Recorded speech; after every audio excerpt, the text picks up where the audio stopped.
अस्सलाम वालेकुम जी। ये क्या करने हो? ये कुछ खा दिया रोटी?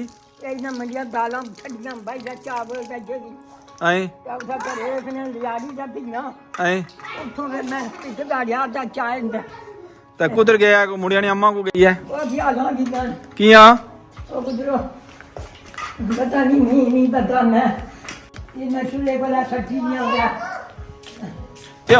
अंदर रखो ना, अंदर ही नहीं पानी नहीं था, बाहर फिर खराब करियो। लक नहीं मनना तो एने कुछ आंदी है ना कुछ आई कोई 8-9 बजियां आई एक बार बजी है जासर चलो इसी मनवाई आई कोटली सी 2 बारी पहली आने गलती है फिर वो जड़े बुलाई आए दिन मैं आने कोई नहीं आने नाने कदे लाई मैं नहीं भजी आ गयो उन्हें फिर उन्हें बनवाई जाती फिर ना मस्तार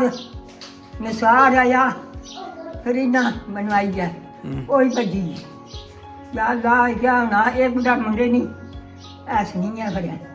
इस फैरी लाई है मैं कुछ आंदी आना लाई रखो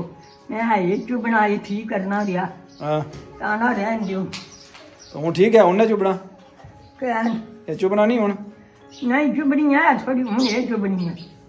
उन्हें ये चुभनी तो ये ठीक है